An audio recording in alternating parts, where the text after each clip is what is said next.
प्रिय विद्यार्थी नमस्कार। आज हम व्याकरण में उपसर्ग और प्रत्यय पढ़ने जा रहे हैं। सबसे पहले हम उपसर्ग के बारे में पढ़ते हैं। उपसर्ग और प्रत्यय दोनों ही शब्दांश होते हैं जो किसी मूल शब्द या धातु में लगकर उसके अर्थ में परिवर्तन लाने का काम करते हैं।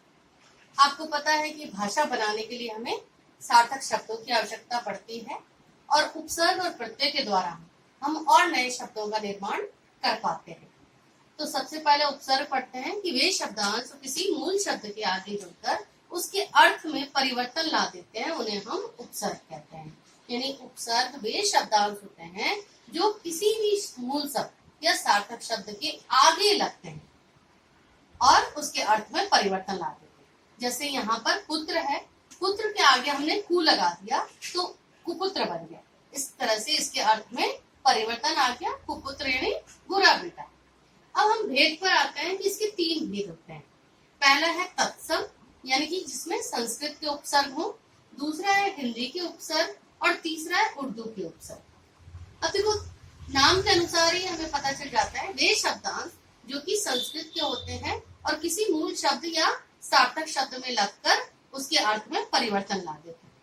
हिंदी के उपसर्ग ये शब्दांश हिंदी के होते हैं जो किसी मूल या सार्थक शब्द में लगकर उसके अर्थ में परिवर्तन ला देते हैं। तीसरा है उर्दू के उपसर्ग, यानी कि वे शब्दांश उर्दू के होते हैं जो किसी उर्दू के ही शब्द में आगे लगकर उसके अर्थ में परिवर्तन ला देते हैं। और इस तरह से ये उपसर्ग है। यानी कुल मिला के आपको ध्यान रखना है कि उपसर्ग वे शब्दांश होते हैं जो किसी सार्थक शब्द के आगे लगकर उसके अर्थ में परिवर्तन ला देते हैं। अब हम प्रत्यय पढ़ते हैं। प्रत्यय वे शब्दांश जो किसी मूल शब्द या धातु के पीछे जुड़कर उसके अर्थ में परिवर्तन ला देते हैं। इसका मतलब जैसे उपसर्ग किसी शब्द के आगे लगते हैं तो प्रत्यय उसके ठीक पीछे लगते हैं। तो यानी कि वे शब्दांश जो किसी शब्द या धातु के पीछे जुड़कर उसके अर्थ में परिवर्तन ला देते हैं, उसे हम प्रत्यय कहते हैं। जैसे यहाँ पे तैर मूल शब्द है, इसमें आक प्रत्यय लग गया, तैराक बन गया। अब इसके भेद पर आते हैं। इसके दो भेद हैं, कृत और तद्धित प्रत्यय। पहले कृत प्रत्यय के बारे में पढ़ते हैं, यानी जो धातु के अंत में लगकर क्रिया से भिन्न यानी क्रिया से अलग कोई और शब्द का निर्माण करते हैं तो उसे हम कृत प्रत्यय कहते हैं। जैसे लड़ है, लड़ में आई लगने के बाद लड़ाई, सज में आवट लगने के बाद सजावट, अड़ में ईयल लगने के बाद अड़ियल, सज्जा में इत लगने पर सज्जित, ग्राम में इन ग्रामीण, मेधा में भी मेधावी।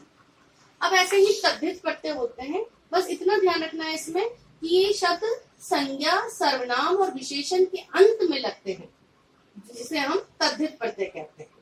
यानी कि इन संज्ञा, सर्वनाम और विशेषण के अंत में लगने पर इनसे अलग कोई और शब्द का निर्माण करे तो उसे हम तद्धित प्रत्यय कहते हैं। जैसे चतुर में आई, आई प्रत्यय लगने से चतुराई हो गया। खाट में इया, खटिया। सांप में ओला, संपोला। चाचा में एरा, चचेरा।